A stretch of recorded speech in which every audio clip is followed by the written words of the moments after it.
A coisa começa a se complicar na história de Márcio Smelling, ex-diretor da Globo, e Dani Calabresa após a entrevista dada por ele ao repórter Roberto Cabrini na Record TV. Com exclusividade pela primeira vez na televisão, ele fala sobre as acusações de assédio sexual e moral que recebeu da humorista. A atriz afirma ter sido assediada quando Smelling era diretor-chefe no departamento de humor da Rede Globo. Além de Dani Calabresa, começam a aparecer outras atrizes com a mesma acusação. Porém, não há ainda nenhum processo contra o ex-global na justiça.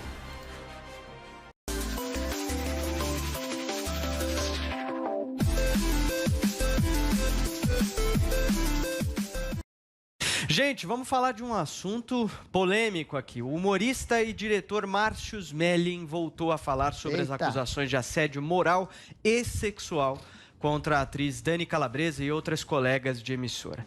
Dessa vez, Smelling concedeu uma entrevista exclusiva ao jornalista Roberto Cabrini, da TV Record. Vini, novamente, ele se defendeu dos crimes e se disse vítima de um processo de vingança. É isso? Exatamente, Paulo. E foi uma entrevista longa ao Roberto Cabrini da TV Record, mais de 30 minutos ali de entrevista. Pessoalmente, apesar do Márcio Smelling ter revelado, inclusive, Paulo, que tem sofrido ameaças de morte, ameaças de espancamento, então ele tem evitado sair de casa, mas ele foi dar essa entrevista presencial ao Roberto Cabrini e dessa vez ele foi mais contundente ao negar essas acusações de assédio moral e de assédio sexual, principalmente depois da reportagem da revista Piauí, que revelou ali alguns desses supostos acontecimentos, principalmente contra a atriz Dani Calabresa. Dessa vez, então, o ator, diretor e humorista Márcio Smelling negou que tenha usado o poder dele, né, o cargo que ele exercia na Globo para poder se relacionar com as mulheres e negou qualquer tipo também de assédio contra elas. Vamos ouvir um trechinho. Eu nunca usei o meu poder para me relacionar com qualquer pessoa que seja, nem nunca troquei favores, nem prejudiquei, inibi, coagi, para usar as palavras que a advogada usou. Nunca. Tudo que eu peço, Cabrini, e é uma coisa única, eu nunca vi alguém, eu nunca vi isso na vida, que é alguém que foi acusado de algo tão grave, de coisas tão graves, ter que ficar implorando para que o processo vá para a justiça. O que essa advogada quis foi destruir o meu nome na opinião pública. E ela conseguiu, porque o meu nome hoje virou um sinônimo de assediador. Pois é, Paulo. Inclusive, o único processo que tem na justiça agora, envolvendo esse caso, é o que o Márcio Smelling está movendo contra a advogada, pelas declarações que ela deu nessa reportagem da revista Piauí. E ele também interpelou a Dani Calabresa para ver se ela confirma ou não, né, tudo que está escrito ali. E o Márcio Smelling negou que tenha ocorrido aquele episódio da festa, que é relatado na revista, né, uma festa que teria acontecido lá em 2007, né, com o elenco e a parte de direção ali também do programa Zorra, né, que teria sido num karaokê e que ele teria prensado a Dani Calabresa na porta do banheiro, teria tirado o seu órgão genital para fora, inclusive, teria forçado, portanto, uma relação sexual com a Dani Calabresa. O Márcio Smelling negou todas essas acusações. Vamos ver. Eu não tentei agarrar Dani Calabresa em momento nenhum. O que você fez exatamente? O que aconteceu entre mim e Dani Calabresa naquela festa, eu só falo na justiça. Por quê? Porque eu vou estar expondo a Dani Calabresa aqui e a mim mesmo. Não vou. Seria algo que... Eu estou o tempo todo dizendo que poderia ser confundido com isso? Não. Essa narrativa é totalmente mentirosa. Ela não é fantasiosa, ela é baseada em testemunhas. Mentirosa. Em off. Testemunhas que não aparecem. Ninguém assume essa narrativa. Mas elas podem eventualmente aparecer. Se as pessoas aparecerem, estarão mentindo, porque tem muitas testemunhas que viram exatamente o que aconteceu naquela festa. Cabrini, é importante dizer o seguinte, isso aí nunca aconteceu. A descrição dá conta de que você teria tirado os seus órgãos genitais e teria encostado nela. Isso aconteceu? Não aconteceu. Aliás, por essa descrição, não sei nem quantos braços eu tenho, porque eu segurei os dois braços dela, abri o zíper, tirei a calça, bati com a cabeça. Essa descrição é um delírio, é uma coisa absurda. Ou de alguém que quer muito me prejudicar, ou de alguém que inventou isso para encorpar uma narrativa de assédio, porque isso aí nunca aconteceu. Tá aí, Paulo. Então, foi bem taxativo dessa vez, né? Só negando, então, portanto, todas essas acusações. O Márcio Smelling diz que o pior ato que ele cometeu durante todos esses anos que ele teve na Globo foi trair a mulher dele diversas vezes, com várias mulheres dentro da emissora, algumas delas, inclusive, que ele manteve uma relação por muito tempo, mas ele disse que esse caso especificamente da Dani Calabresa está se tratando de um processo de vingança. Ele diz, inclusive, que as divergências com ela começaram a partir de maio de 2019, ou seja, 2 anos depois da festa, quando numa reunião ali de criação do novo programa da casa, que era o Fora de Hora, a Dani Calabresa não concordou com algumas coisas ali do programa, ela queria um outro parceiro de bancada, queria um roteirista só para ela, e isso acabou sendo negado na oportunidade, né, pelo Márcio Smelling. Ele diz que negou por uma opção artística, que não tinha nada a ver com uma relação que a Dani Calabresa estava negando a ele, né? Então, a partir daí, começaram as denúncias e começaram essas acusações. Então, ele diz que tudo se trata de um processo de vingança contra ele. Muito bem, vamos então discutir esse novo episódio, né? Mas o que me chama a atenção aqui, gente, eu tava pensando, né? Ele muda o tom, né? Sim, completamente, né? Porque se a gente for analisar as primeiras aparições dele depois do caso, eu me lembro muito bem. Ele dizendo desculpas, lembram? Se assumindo um homem tóxico. Ele é um homem tóxico, não sabe o que fez. Dizendo que era um homem tóxico, que pedia desculpas, tinha alguns comportamentos, enfim, algumas mulheres e tal. E agora a gente vê um Márcio Smelling absolutamente na ofensiva. Exatamente. Um discurso muito ofensivo e, assim, aquela tática do atacar para se defender, né? Isso aí. Eu sinto que ele tá nessa. Ele tá agora atacando para se defender. Agora, a pergunta que fica, João Pinheiro da Fonseca, é: por que essa mudança de tom? Ele está fazendo o que eu mesmo tinha dito, que se ele for uma pessoa inocente e julgar que ele está sendo acusado de forma mentirosa, deveria estar fazendo. Se ele está sendo acusado falsamente, então as acusações contra ele são crimes e atos muito piores do que qualquer insensibilidade que ele possa ter tido e que ele admitia isso desde o início. Ele via muita boa vontade na acusação antes. Ele dizia, olha, realmente, eu posso ter sido machista, eu posso ter sido irresponsável, mas eu não fiz esses crimes horríveis que estão falando. Ele não era nem muito claro qual era a distinção, o que ele tinha ou não tinha feito. Agora ele parece que caiu a ficha. Se estão te acusando disso, essas pessoas não estão com boa vontade, não é de boa fé. É porque estão, se você é inocente, estão inventando mentiras. Eu ainda não sei, não. Eu tendo a achar que esse nível de acusações, aquela matéria ali, junta muitas pessoas. Eu acho que, se estão acusando tanto, eu não duvido nada de que ele tenha mesmo cometido esses atos, possa ter tido, sim, essa retaliação no ambiente de trabalho. É claro que é difícil provar isso, mas as acusações são muito sérias, acho que tem que ser levadas a sério.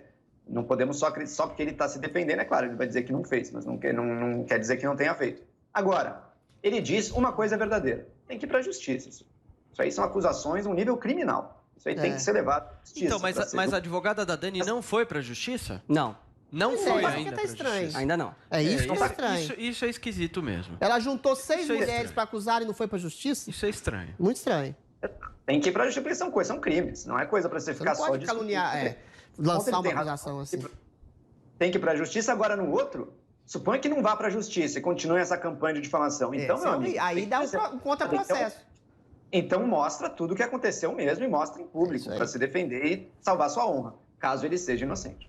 Adriles. Veja bem, como você bem disse, ele nega peremptoriamente, de maneira agressiva, e parte para cima para saber quais exatamente eram as acusações.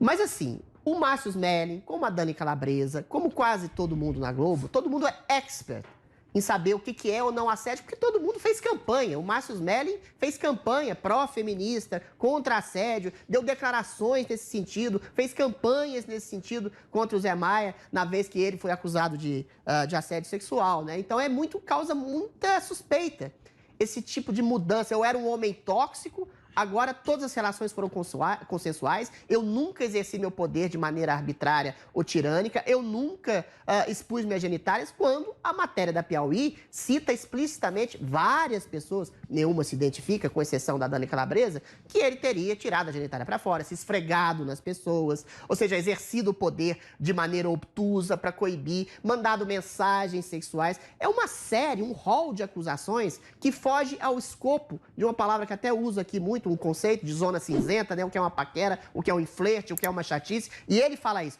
Eu posso ter entrado nessa zona cinzenta, nessa mesma entrevista. E o que é exatamente essa zona cinzenta? Por isso que eu acho que a gente tem que falar exatamente, essas pessoas têm que vir a público, essas 6 mulheres encampadas por essa advogada, tem que vir a público e dizer explicitamente o que ele fez, do que ele está sendo acusado. A única acusação explícita formal de alguém que se declarou foi da Dani Calabresa. Inclusive, Adriles, ele diz que não consegue se defender das outras acusações porque ele não sabe do que A matéria da ele tá sendo Piauí acusado é também. ampla, fala que ele sempre fazia as mesmas coisas com todo mundo, mas não diz situalmente. Realmente, dizendo, para completar meu raciocínio, as falas, os áudios da Dani Calabresa dão conta não de uma pessoa que foi assediada e quis ficar tudo bem e quis sublimar e esquecer o assunto. Dão conta de uma pessoa extremamente próxima dele. Ela convida ele para Disney, fala de um afeto, fala de uma amizade, de uma gentileza. Eu te aminho, chefinho. Não é de alguém que foi abusada. Isso pode exatamente denotar que ela possa ter acontecido o abuso. Mais uma vez, as pessoas que testemunharam têm que vir a público e dizer que foi ou não. Ela pode ter sofrido o abuso e pode sim ter sido, mais uma vez, a oportunista nesse seguinte sentido, assim como todas as outras mulheres. Mas isso não anula o potencial ou hipotético abuso que ele cometeu. Eu acho muito difícil, Paulo, muito difícil mesmo, todas essas mulheres, em uníssono, fazerem o mesmo rol, o mesmo tipo de acusação. Eu até sou contra, falar, porque quando muitas mulheres se unem... Não, você pode, eventualmente, ter um escopo de mulheres que se unem em nome de um tipo de histeria. Ele me olhou de maneira torta, ele me ligou de maneira torta. Às vezes você confunde uma chatice... Essa sim é a zona cinzenta. Você confunde uma chatice, um incômodo, com um crime. Mas as acusações com o Márcio Smelling são de crime. É um cara que tira a genitália, que se esfrega nas outras mulheres, que agarra as outras mulheres, que lambe. Isso não é chatice nem zona cinzenta. Resta saber, resta vir à tona todas essas pessoas. Acabou esse negócio de anonimato, não tem jeito. Se não tem uma acusação formal dentro de um processo, aí você vira uma campanha de difamação. Então você tem que colocar em juízo as coisas. Eu só acho que isso que você e o Joel falaram, eu acho que é o grande ponto da questão. Essa lentidão na demanda e na reivindicação de uma ação. Não pode ficar acusando sistematicamente sem um processo formal. Só um minuto, Adris. Por parte da justiça, né? Isso aí, a justiça precisa falar nesse caso, porque você não pode sair soltando e falando coisas de uma pessoa assim, simplesmente para virar a opinião pública e a gente não ter uma decisão do Poder Judiciário em relação a isso. Agora, ela também não é obrigada a entrar no Poder Judiciário, né?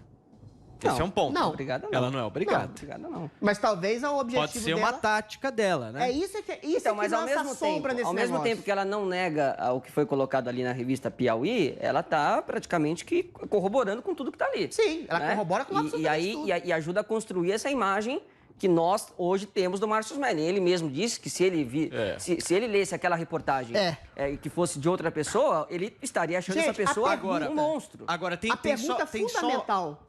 Tem uma coisa.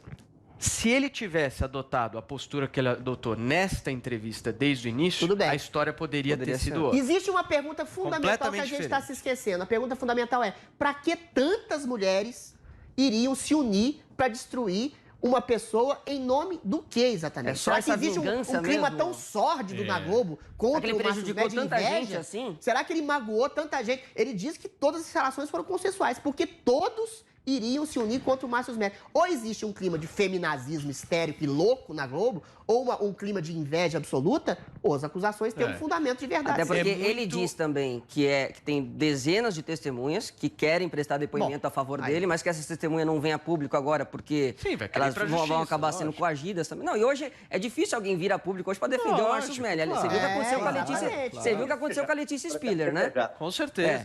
Então, assim, é muito complicado. Agora, tem que saber realmente o que aconteceu no dia dessa festa, né? Porque apesar dele negar, quando o Cabrini pergunta para ele o que aconteceu, ele fala, só vou falar na justiça. Então, assim, alguma coisa aconteceu também nesse encontro dele. Joel, ele fala que foi consensual, né? Provavelmente. Joel, pra gente fechar esse assunto, vai lá.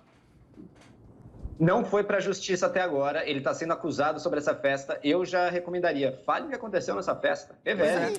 Falar tudo. Agora não tem mais como. Fala de uma vez e dê as suas evidências. Eu também acho. E tem acho um ponto, esse seria o caminho. Né? Tem outro ponto, Paulo, para a gente encerrar aqui, que ele fala da Maria Clara Gueiros, também atriz, que na reportagem, na reportagem da Piauí, a reportagem diz que dias depois da festa, a Maria Clara Gueiros teria pedido para que ele saísse do camarim, porque ela estava no camarim sozinha com a Dani Calabresa. Só que a Maria Clara Gueiros já deu um depoimento também, dizendo que só tomou conhecimento das denúncias em 2019. Quer dizer, há uma incompatibilidade aí de datas, né? Então, Só pra uma fechar, coisa, pra fechar. você citou a Letícia Spiller, ela defende realmente que é um cara bacana, um cara legal, só que em seguida ela diz uma coisa que é muito temerária. Ah, porque o assédio sexual é uma coisa muito banal na Rede Globo. Será que banalizaram dele e agora resolveram não banalizar mais? E quem são os outros assediadores na Globo também? Ou seja, é uma fala complicada, né?